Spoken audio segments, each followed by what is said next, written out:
საშინაო სკოლის გაკვეთილებს წარმოგიდგენთ კომპანია სილქნეტი.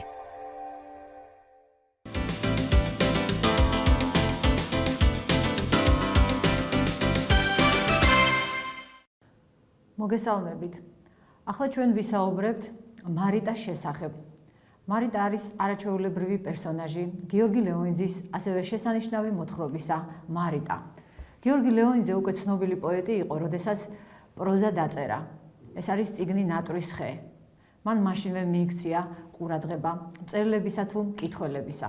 იმიტომ რომ გიორგი ლეონიძე ამ წიგნში გამოჩნდა როგორც საოცარი მთხრობელი, რომელიც გვიყვებოდა საოცარ ამბებს. აქ მან გააცოცხლა თავისი ბავშვობის დროინდელი შთაბეჭდილებები, სოფელი პატარძეული, კიდევ სხვა სოფლები, რომლებშიც მას უხდებოდა ცხოვრება და დახატა ძალიან კარგი, კეთილი, იშვიათი ნიჭით შემკული პერსონაჟები და მათ შორის, როგორც გითხარით, არის გამორჩეული მარიტა. მარიტა არა მხოლოდ უბრალოდ პერსონაჟია, არამედ ის არის ერთგვარი სახე-სიმბოლო. სიმბოლო სილამაზისა, მშვენიერებისა, რომელიც ღვთაებრივთან არის წილნაყარი. დრო და დრო სამყაროს დედამიწას მოევლინება ხოლმე სილამაზე, მშვენიერება იმისათვის, რომ ის წყუდიადი, რომელიც ცხოვრებაში დამკვიდრდება ხოლმე, გაარღვიოს და ყოველივე სიკეთით აღავსოს. მაგრამ სამწუხაროდ ადამიანები ამ სილამაზეს ხშირად უსულგულოდ თელავენ. საერთოდ პერსონაჟი რომ განზოგადდება ხოლმე სახე იდიად, ეს არ არის ახალი და მოულოდნელი. მე მინდა გაგახსენოთ ვაჟა ფშაველას პოემა ბახტრიონი, რომელშიც ერთი გამოკვეთილი გმირი არის ლუხუმი. ლუხუმი თავიდან კარგი ყმარი, ჩვენს წინაშე ასე წარმოსგება, ის არის ხევისბერი, მაგრამ ბოლოში მისი სახე განზოგადდება და იქცევა სიმბოლოდ. ის არის სიმბოლო საქართველოსი, რომლის აღდგენასაც ასეთი დიდი ოცნებით და ნატვრით მოელის პოეტი. და მათ შორის, რა თქმა უნდა, მკითხველიც გრძნობს ამას და მიყვება მწერალს აი ამ გზაზე, პერსონაჟის იდეად ქცევის გზაზე. სხვათა შორის, ის რომ მარიტა არ იყო უბრალოდ პერსონაჟი, არამედ სახე იდეა და სიმბოლო მშვენიერებისა, სილამაზისა, ძალიან კარგად გაიაზრა ცნობილმა რეჟისორმა თენგიზ აბულაძემ, რომელმაც გიორგი ლეონიძის ნატვრის ხის მიხედვით გადაიღო არაჩვეულებრივი ფილმი. იქ იმ ფილმში არ არის მხოლოდ ერთი მოთხრობის მიხედვით გადაღებული არ არის ეს ფილმი, არამედ ყველა მოთხრობიდან აიღო რაღაცა მარცვალი და შექმნა ერთი შედევრი, ფილმი შედევრი, ეს უკვე აღიარებულია. და რა თქმა უნდა, ამ მოთხრობის შესწავლის შემდეგ კარგი იქნება, რომ ეს ფილმიც აუცილებლად ნახოთ, ძალიან ბევრ რამეს შეგვმატებს და დაგვანახებს. თანაც ჩვენ შესაძლებლობა გვექნება შევადაროთ ერთმანეთს ჩვენი წარმოსახული მარიტა და თენგიზ აბულაძის მიერ შექმნილი მარიტა. რამდენად დაემთხვევა ეს ორი წარმოსახვა ერთმანეთს. ახლა ვნახოთ, როგორ გვიხატავს მარიტას გიორგი ლეონიძე, რანაირად აქცევს ამ მშვენიერ ქალწულს სახე იდეად, მშვენიერების სიმბოლოდ, როგორც გითხარით. გიორგი ლეონიძე ასე იწყებს მოთხრობას: ვის არ უყვარს მზე? ეს არის ერთგვარი რიტორიკული შეკითხვა, იმიტომ რომ პასუხი რა თქმა უნდა ნათელია. მზე ყველას უყვარს, იმიტომ რომ მზე არის წყარო სიცოცხლისა, ცხოვრებისა, სიხარულისა, სინათლისა. მზე არის სინათლე, ნათელი. როდესაც სამყაროს შექმნა დაიწყო ღმერთმა, უპირველეს ყოვლისა მან სიბნელე და წყუდიადი გაჰყო ერთმანეთისაგან და პირველი სიტყვები, რომლებიც მან თქვა, ეს იყო იქმენინ ნათელი. და იმას შემდეგ სამყაროს საჩუქრად ებოძა თითქოს აი ეს სინათლე. და მზის სიყვარული ამხელს, რა თქმა უნდა, ადამიანების სწრაფვას სიკეთისა და მშვენიერებისაკენ. მზისკენ ისწრაფვიან ფრინველები, ცხოველები, ადამიანები.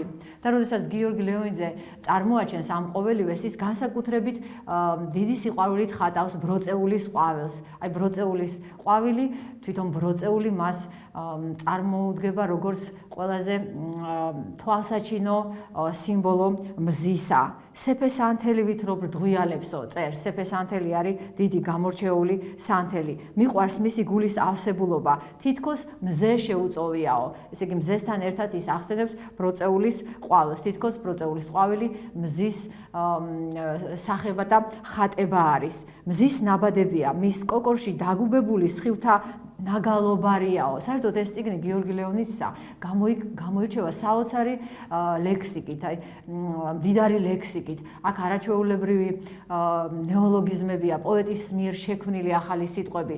ამავე დროს პოეტი წყურვალივით დაეწაფა, ასე ვთქვათ, ფოლკლორს და ქართული კილოდან ძალიან ბევრი ლამაზი სიტყვა შემოიტანა და გააცოცხლა. მეტაფორული არის მისი ენა, პოეტური არის მისი სტილი და განსაკუთრებით ეს იგრძნობა ამ მოთხრობაში, რადგან ის წერს ამაღლებულზე და მარიტა სწორედ აი ამ ამაღლებულობის სიმბოლოა. რატომ მიაქცია ყურადღება ბროწეულის ყვავილს მზეს? იმიტომ რომ მოგვამზადა თითქოს ჩვენ მარიტასთან შესახვედრად. ის წერს, რომ ბუნების ასეთივე საჩუქარი იყო მარიტა, აი როგორც მზე არის საჩუქარი, როგორც ბროწეულის ყვავილია, სწორედ ასეთი იყო მარიტა. ნათლით სავსე, ღიმცისკროვანი ყვავილი ჩემი ყრმობისა. თითქოს თვითონ მწერალსაც სიამოვნებს ამ სახელის გამეორება მარიტა რამდენჯერმე იმეორებს და ჩვენც თითქოს შეგვაგრძნობინებს თვითონ სახელის სილამაზეს. ის იყო თითქოს მზის ნატეხი, მთვარის გამოახლება. საერთოდ სილამაზე რომ მზესთან წილნაყარი არის, ეს ვეფხისტყაოსანშიც კარგად წარმოჩდება.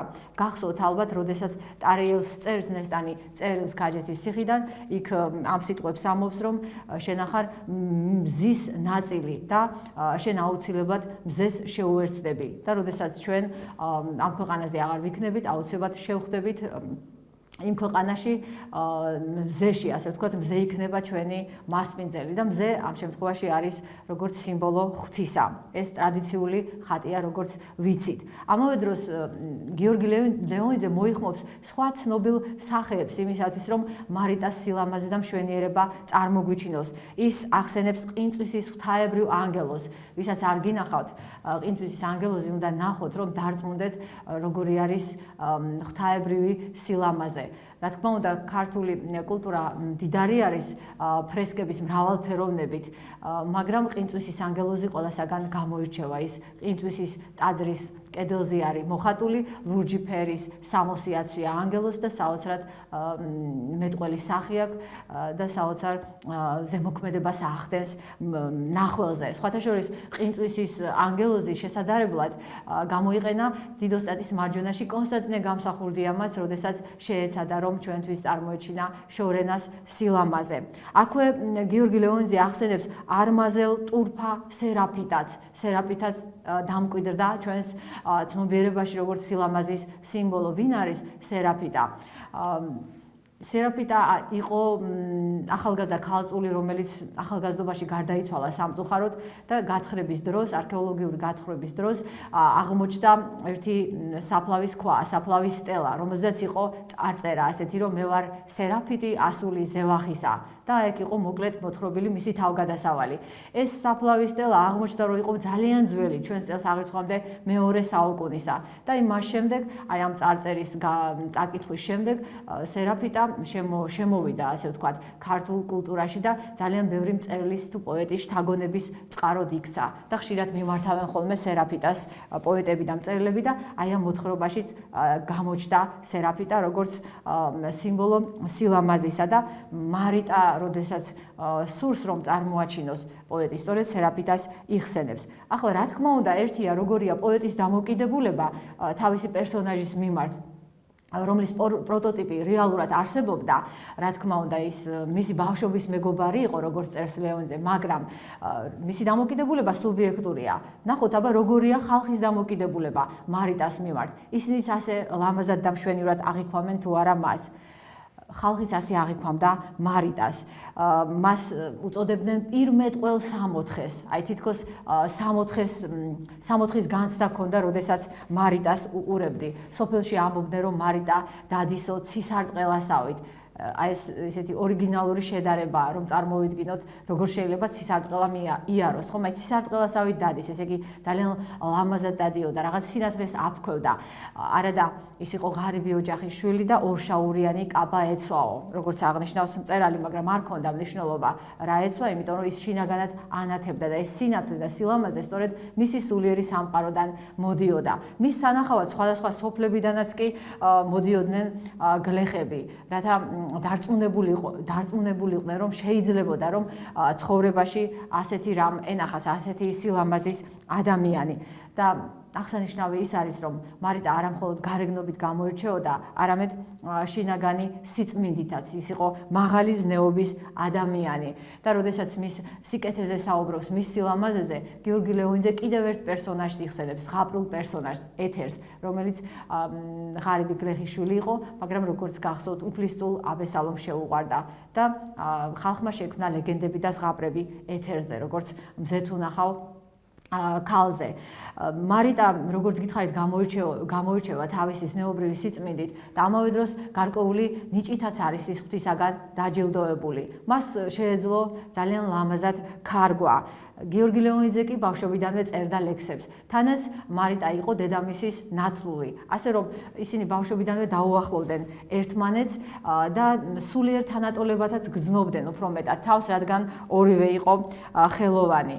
გავიხსენოთ, როგორ აღწერს პირველ გამოჩენას მარიტასაც გიორგი ლეონიძე, როგორ იხსენებს პირველ შეხვედრას მასთან, როდესაც ჩამოვიდნენ მათ სოფელში საცხოვრებად. გიორგი ლეონიძის სოფელში ცხოვრობდა მარიტას ბებია. მარიტა იყო დედით ობოლი და მამამისმა გადაწყვიტა, რომ სწორედ მარიტას ბებიასთან ერთად ეცხოვრათ. ეს იყო დიდედა ლელაური, საოცარი სათნოებით გამორჩეული ქალი. და წარმოიდგინეთ, ბავშვები ეზოში თამაშობენ და უცებ გამოჩნდა მხედარი, რომელსაც ცხენზე შემოსმული ყავდა პატარა ოქროს კულულებიანი გოგონა, ლურჯი თვალები ჰქონდა და ისე ვიგრძენი თითქოს ჩვენს ეზოში შემოვიდა და შემოეფინაო. და ეს შთაბეჭდილება ძალიან ღრმა იყო და ძალიან მნიშვნელოვანი და არასოდეს არ განქარვებულა ეს შთაბეჭდილება ლეონიძის შთაბეჭდილებაში. აქ არის ერთი მნიშვნელოვანი ეპიზოდი მოთხრობილი. მარიტა სთხოვდა გიორგი ლეონიძეს, რომ დამიწერე ერთი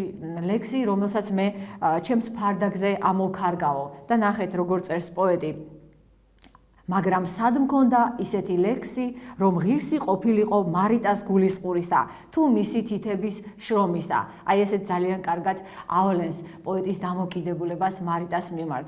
სხვათა შორის ის ასეთ რამეს იხსენებს კიდევ, რომ აი ასეთი დიდი სურვილით, აი ესეთი საოცარი თხოვნით მომართა მხოლოდ ერთმა ადამიანმა, კიდევ ეს იყო კომპოზიტორი ნიკო სულხანიშვილი, რომელიც მეუბნებოდა, რომ 1916 წელი იდგა, საქართველო მალე გათავისუფლდება, მინდა დავწერო ჰიმნი საქართველოსი და ძალიან გთხოვ დამიწერო რამე ლექსიო და გიორგი ლეონიძე ამბობს, რომ მას შემდეგ გავიდა ძალიან ბევრი დრო, მე გავხდი სახელოვანი, მაგრამ აი ასე არავის უთხოვია ჩემთვის ლექსი, როგორც მე მთხოვდნენ მარიტა და ნიკო სულხანიშვილიო.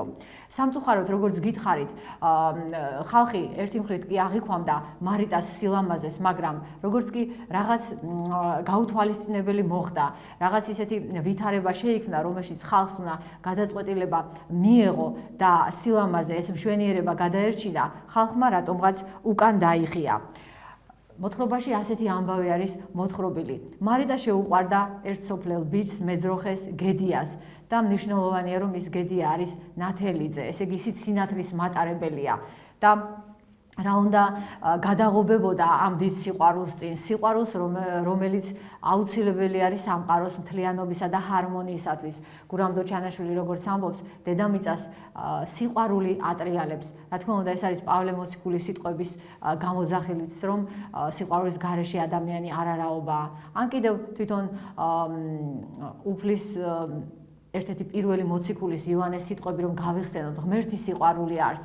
სიტყვერად ყველა თითქოს ამას შეიგრძნობს, ამ სიტყვების მნიშვნელობას, ამ სიტყვების აზრს, მაგრამ ხანდახან საქმეზე რომ მიდგება, ადამიანებს არ შეუძლიათ სიყვარულის გადარჩენა. პირიქით, ისინი მონაწილეობას იღებენ სიყვარულის გათელვასა და განადგურებაში. სამწუხაროდ, მარიტას ოჯახში გედია დაიწუნეს, მხოლოდ იმიტომ, რომ ღარიბი იყო და გადაწყვიტეს მისი მითხოვება შეთესთვის. შეთე იხატება როგორც გედიას საპირისპირო, კონტრასტული პიროვნება, თუ გედია არის ნათელი, რაღაც სიკეთით სავსე, სხივები აქვს თითქოს გარშემოფენილი, მის არსებას გედია პირიქით არის ყომრალი, შავი, რაღაცა წყდიადით ახსავსე. როდესაც ოჯახში ამაზე საუბარი გაიმართა, დიდედა ლელაურმა გადაწყვეტით თქვა, რომ აუცილებლად შეთეს უნდა მივათხოვოთ, რადგან მარიტა ღირსია, რომ სიღარიბიდან ამოვიდესო.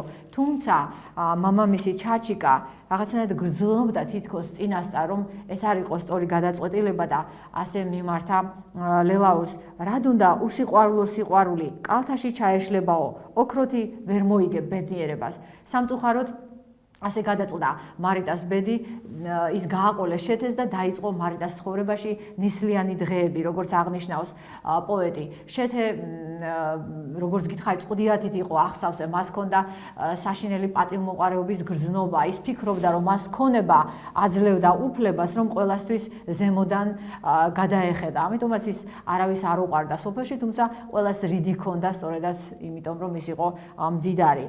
ისე მოხდა, რომ გედია დაიმოყრა შეთემ და თავისი ბავშვის ნათლულად აქცია, ასე ვთქვათ, და უწევდა ხოლმე ხანდახან მათ ოჯახში სიარული, თუმცა ცდილობდა, რომ გადაკარგულიყო. მაგრამ გედიასთვის მარიტას ხილვა იყო დღესასწაული. საკმარისი იყო ერთი ღიმილი მისი, რომ მთელი წელიწადი ბედნიერად იგრძნო თავი. და მოხდა ისე, რომ ერთვენიერ დღეს, როდესაც გედია მივიდა მარიტას ოჯახში, დედამთილის გარდაცვალება უნდა მიესამძიბრებინა, შეთე სახლში არ აღმოჩნდა და ისე ხატავს თითქოს ზეიმიმართება ბუნებაში ამის გამო, რომ ეს ორი მოსიყვარულე სული ერთმანეთს შეხვდა. რა თქმა უნდა, არც ერთის გულში სიყვარული არ იყო ჩამკვდარი.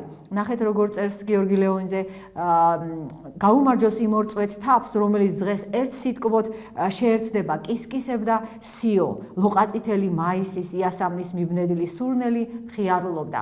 მაგრამ აი ამ ბუნების დღესასწაულს, ბუნების მხიარულებას გადაეღობება წინ ადამიანი. ერთ-ერთი ენაჭარტალა დედაკაცი გამოდგა, ასე ვთქვათ, სოფელში და ამ შეხვედრის შესახებ წარმოუდგენელი რამ იჭორავა, რომ თითქოს საცოფროდ იყვნენ შეყრილი მარიტა და გედია. ამას კიდევ ის მოხვა, რომ სოფლის მეუფროსე ციციკორემ გადაწყვიტა, რომ სოფლის ზნეობის შემლახველი მარიტა დაესაჯათ და მოთხრობაში იხატება საშინელი რიტუალი. თითქოს სიბნელე ჩამოწვა დედამიწაზე იმ დღეს. მარიტა უგულმა შეცვეს ვირზე, ჩამოატარეს სოფელში და ტალახს ესროდნენ. ეს საოცარ სიჩუმეში მოდიოდა, მიმდინარეობდა ეს პროცესია, მაგრამ ლეონიძე წერს, რომ იგრძნობოდა რაღაცა შინაგანი მღელვარება, თითქოს მთელი კოსმოსი ინგრეოდა და ამას ვერავინ ვერ ამჩნევდა. ამას მხოლოდ ამჩნევდა პოეტის თვალი. სიჩუმე საზრელად ხმაურობდაო, წერს იგი.